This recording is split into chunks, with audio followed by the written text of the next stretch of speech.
Hi everyone, welcome back to my channel. And షేడేస్ ఆంధ్ర ఎలా ఉన్నాను? నేను బాగానే ఉన్నాను. అలాగే మీ సపోర్ట్ ఉంటే ఇంకా బాగుంటాను. సో ఈరోజు అయితే వ్లాగ్ అయితే ఆఫ్టర్నూన్ నుంచి అయితే స్టార్ట్ చేస్తున్నాను. సండే కదా, మార్నింగ్ అంతా. సో వంట చేయడం, క్లీనింగ్ ఇదే సరిపోయింది. సో తర్వాత అయితే నాకు కుదరలేదన్నమాట. సో ఇంక ఈవినింగ్ ఇప్పుడు 3:30 అవుతుందన్నమాట. టీ పెట్టుకుని తాగేసిన తర్వాత సో వ్లాగ్ అయితే స్టార్ట్ చేశాను. ఇది 1 మంత్ ఆల్మోస్ట్ అయిపోతున్నట్టుంది. సో అందుకోసం అయితే క్లీనింగ్ సెక్షన్ చేస్తున్నాడు అనమాట.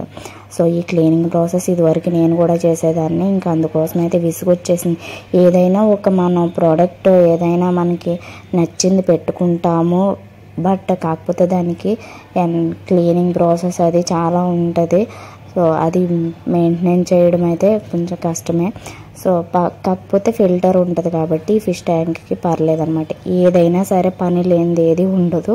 అది ఇంట్రెస్ట్గా చేసేటప్పుడు పర్లేదు, కానీ ఒక్కొక్కసారి విసుగు వస్తుంది కదా, ఆ టైంలో అయితే చిరాకుగా అనిపిస్తుంది అనమాట. సో ఇప్పుడైతే ఇంకా వాడు క్లీనింగ్ చేసుకుంటున్నాడు, మా చిన్నోడేమో ఫోన్ చూసుకుంటున్నాడు. నేనేమో మార్నింగ్ నుంచి ఏమీ క్లీన్ చేయలేదన్నమాట. నాకు ఫుల్ స్టమక్ పెయిన్ అది వచ్చేసి నాకు మళ్ళీ వీక్గా నీరసంగా అనిపించింది. సో ఇంకా తినేసి పడుకున్నాను అనమాట. కొంచెం తినేసి కర్రీ వచ్చేసి మిల్ మేకర్ పన్నీర్ కర్రీ చేసుకున్నాను నేను. అది నాకు అంత పడలేదని అనిపించింది అనమాట. ఈ టైఫాయిడ్ ఫీవర్కి ఏ ఫుడ్ పడదో ఏం అర్థం కావట్లేదు. ఏది తిన్నా సరే స్టమక్ పెయిన్ వచ్చేస్తుంది. మరి నాకే వస్తుందా లేదంటే ఫీవర్ వల్ల వస్తుందా నాకు అర్థం కావట్లేదు. నాకు అంత ఏది తిన్నా నాకు అసలు స్టమక్ పెయిన్ అలా ఏమి ఉండేది కాదు. ఈ ఫీవర్ వచ్చిన తర్వాతే నాకు హెల్త్ ఇష్యూస్ అయితే ఎక్కువైపోయాయి అనమాట. సో స్టమక్ పెయిన్ రావడం, హెడేక్, అలాగే వికారం, ఇవన్నీ కూడా ఈ ఫీవర్ వచ్చిన తర్వాతే వచ్చాయన్నమాట. అమ్మో, ఈ ఫీవర్ని తట్టుకోవడం చాలా కష్టము. సో ఇప్పటికే నాకు భయం వేస్తుంది అనమాట. ఏంటంటే ఎక్కువ నడిచినా, ఎక్కువ ఎక్కడికైనా వెళ్ళడానికి, సో ఎక్కువ పని చేయడానికి భయం వేస్తుంది అనమాట. ఎక్కడ మనకి బాడీ స్ట్రెస్ అయిపోయి ఫీవర్ వస్తుందో అని భయం వేస్తుంది. ఇప్పుడు మనకి ఆల్మోస్ట్ ఒక 1 మంత్ 2 మంత్స్ వరకు కూడా ఫీవర్ రాకుండా చూసుకోవాలని చెప్పారనమాట. ఫీవర్ వస్తే మనకి మళ్ళీ ఎఫెక్ట్ వస్తుందేమో అని భయం అనమాట. సో ఫుడ్ చాలా కంట్రోల్గా ఉండాలి, బట్ నాకేమో స్పైసీ ఇష్టం. ఈరోజు మిల్ మేకర్ పన్నీర్ కర్రీ చేసుకున్నాను. అది తిన్న తర్వాత మరి ఘోరం అనమాట, విపరీతమైన స్టమక్ పెయిన్ వచ్చింది. సో తర్వాత అయితే మళ్ళీ నైట్కి సోడా తెప్పించుకు తాగాను. మళ్ళీ జలుబు వచ్చేసింది. కూలింగ్గా ఉంది, ఇంకా నాకు స్టమక్ పెయిన్ వల్ల తాగాను, అది కూలింగ్ అనిపించింది. జలుబు వచ్చేసింది అనమాట మార్నింగ్ కల్లా. ఇవి ఏంటో కానీ పెద్ద తలనొప్పి అయిపోయాయి అసలు. ఈ హెల్త్ ఇష్యూస్ ఏంటో కానీ, బట్ ఏమో తప్పదు, అవి తగ్గినప్పుడే తగ్గుతాయని అలా మెయింటైన్ చేసుకుంటూ వస్తున్నాను. మెడిసిన్స్ బాడీ మొత్తం మెడిసిన్స్ అయిపోయాయి అనమాట. సో ఇవన్నీ కుక్కర్లో చేశాను అనమాట. నేను ఏ కర్రీ అయినా సరే ఈ మధ్య కుక్కర్లోనే వండుతున్నాను, ఈజీగా అయిపోతుంది. సో అంటే గ్రేవీ కర్రీస్ అనమాట, కర్రీ కాబట్టి ఫ్రైలు ఎక్కువ చేయను. సో ఫ్రైలు ఎక్కువ వీళ్ళకి ఇష్టం ఉండదు. ఈ క్యారెట్, బీట్రూట్ ఇవన్నీ ఏమి తినరు కాబట్టి ఎక్కువ గ్రేవీ కర్రీలు చేస్తాను కాబట్టి నాకు కుక్కర్లోనే ఈజీగా అయిపోతుంది. ఒకటి నాన్ వెజ్, ఒక వెజ్ అనమాట. సో దానికోసం ఈజీగా అయిపోతుంది. సో ఇంకా అందుకోసం, కానీ క్లీనింగ్ చేసేటప్పుడు కష్టం అవుతుంది అనమాట. కుక్కర్ వండడం ఈజీగా, క్లీనింగ్ ప్రాసెస్ ఎక్కువ ఉంటుంది. సో అది నేను మెయిన్ ఏంటంటే చిన్న ఐటమ్స్ కడగను. ఫస్ట్ పెద్ద కుక్కర్ని క్లీన్ చేసేసుకొని తర్వాత మిగతా అన్నీ కడిగేస్తాను అనమాట. తర్వాత ఇంకా గ్యాస్ కూడా నీట్గా క్లీన్ చేసుకుంటున్నాను. ఇంకా 4-5 ఎలా అయింది కదా. సండే ఏంటంటే మనకి ఎప్పుడు కూడా సండే బెస్ట్ ఏంటంటే నైట్ కుకింగ్ చేసే పని ఉండదు. ఎందుకంటే నాన్ వెజ్ ఐటమే కాబట్టి నైట్ కూడా అదే తినేస్తారు. సో ఇంకా పెడితే రైస్ సరిపోకపోతే రైస్ ఒక్కటి మాత్రం పెడతాను, లేదంటే అది కూడా అవసరం ఉండదు. మ్యాక్సిమం తినేస్తారు. మార్నింగ్ ఏది ఉంటే ఇంకా చికెన్ కర్రీ కాబట్టి ఈరోజు రసం కూడా ఏం పెట్టలేదు, గ్రేవీ కర్రీతోనే ఇంకా తినేసారు అనమాట. నేను కూడా ఇంకా సెపరేట్గా కర్రీ చేసుకున్నాను కాబట్టి దాంతోనే తినేసాను. సో ఇంకా స్టవ్ మొత్తం క్లీన్ చేసుకుంటూ ఒక పెద్ద తలనొప్పి ఉండదు. సో కిచెన్ మొత్తం నీట్గా క్లీన్గా ఉంటేను. సో ఇంకా ఇంకా బయట కూడా తుడిచేసుకుంటాను అనమాట. మార్నింగు చికెన్ కర్రీయే కాదు జున్ను కూడా ప్రిపేర్ చేశాను. ఆ క్లిప్ తీసానో లేదో కూడా తెలియదు. సో అంటే ఫాస్ట్గా చేసేసి పెట్టేశాను అనమాట. ఇంకా అది అంటే గట్టిగా రాలేదు. థర్డ్ డే పాలు కాబట్టి కొంచెం ఇరుగుడు జున్నులాగా వచ్చిందనమాట. అందుకోసం అయితే ఇంక నేను ఏం షూట్ చేయలేదు. యాక్చువల్గా బాగా చిక్కగా ఉంటాయి పాలు అనేసి నేను సపరేట్గా నార్మల్ మిల్క్ కూడా తెప్పించి కలుపుదామని అనుకున్నాను.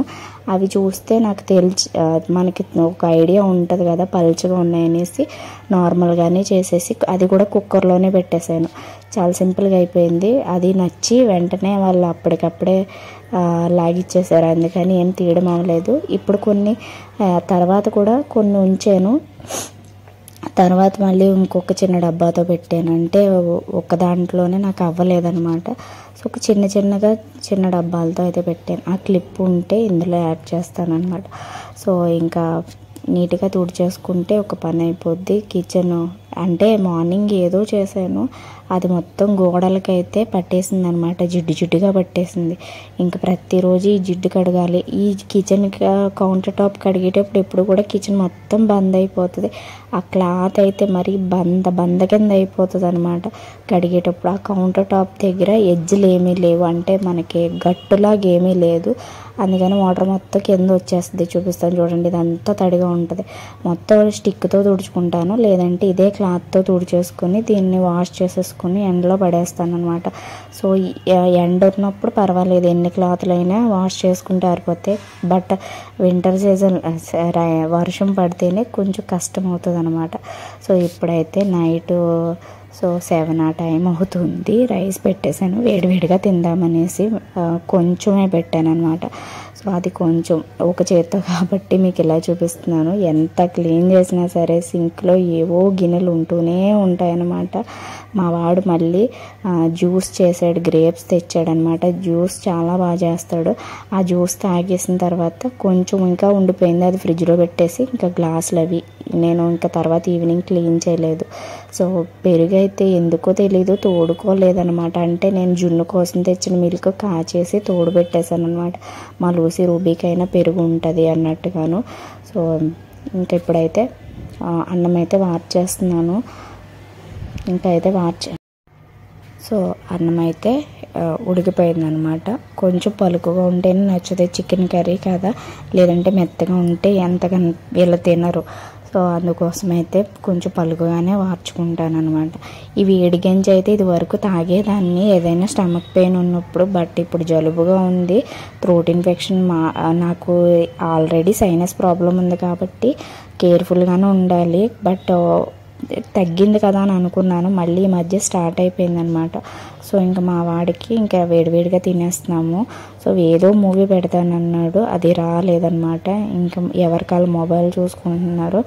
సో ఇంకా తినేద్దాం రండి, 7:30 అవుతుంది కదా అనేసి సో ఇంకా పెట్టేస్తున్నాను. వాళ్ళకి పెట్టేశారు అనుకోండి, నేను కూడా తినేస్తాను. మా లూసి రూబీకి పెట్టిన తర్వాతే నేను తింటాను. అయినా సరే అది అక్కడే ఉండిపోతుంది అనమాట పెట్టినట్టు. చికెన్ కాబట్టి ఈరోజైతే 2 పూటలు లాగించేసేయి. బట్ కాకపోతే వాటికి డైజెషన్ అవ్వదు, పెట్టకపోతేనేమో తినవు వేరే రైస్ పెడితేనే. సో నైట్ అయితే వామిటింగ్ చేసాయి అనమాట. సో డైజెషన్ వాటికి కూడా అవ్వదు కదా. సో ఇంకా వామిటింగ్ అయితే అయిపోయింది. సో ఇంకా అవి తినవు, నాన్ వెజ్ పెట్టకపోతే తినవు. సో మా వాళ్ళకైతే రసం అడిగాడు, బట్ ఈ పూటకే పెట్టాను అనుకోండి, మార్నింగ్ మళ్ళీ అదేదో వేసుకోరు. సో ఇంకా అలానే గ్రేవీ కర్రీతోనే తినేసామన్నమాట. ఇంకా నాకు స్టమక్ పెయిన్ అని చెప్పాను కదా, టైం వచ్చేసి 8 అవుతుంది, కనిపించట్లేదు. కానీ మా వాడు ఏదో షార్ట్స్ చూసుకుంటూ ఉన్నాడు, నేను మొబైల్ చూసుకుంటున్నాను, మా చిన్నోడు మొబైల్ చూసుకుంటూ ఉన్నాడు. ఇంక షార్ట్ తెప్పించుకున్నాను అనమాట. ఇంక బయట కొంచెం అన్నం ఉండిపోతే బయటకు వాళ్ళు వదిలేసిన చికెన్ ముక్కలు అవన్నీ కలిపేసి బయటకు పెట్టేమని, అప్పుడు ఇంకా కిందకి ఎలాగో వెళ్ళాడు కదా అని సోడా తెప్పించుకున్నాను. సో ఈ మూత అయితే తీసుకుని కొంచెం కూలింగ్ తగ్గిన తర్వాత అయినా తాగాను. అయినా సరే జలుబు చేసేస్తుంది అనమాట. నాకు అప్పటికి తెలుస్తుంది తేడా, మన బాడీలో వీక్నెస్ మనకి తెలుస్తుంది కదా, అలానే ఉందన్నమాట. అంత యాక్టివ్గా ఉంటే మన బాడీ, మనం యాక్టివ్గా ఉంటాము, డల్గా ఉంటే డల్గా ఉంటాం. So that's it for today video. నచ్చినట్టయితే ప్లీజ్ లైక్ చేయండి, షేర్ చేయండి, కామెంట్ చేయండి. కొత్త వాళ్ళైతే నా ఛానల్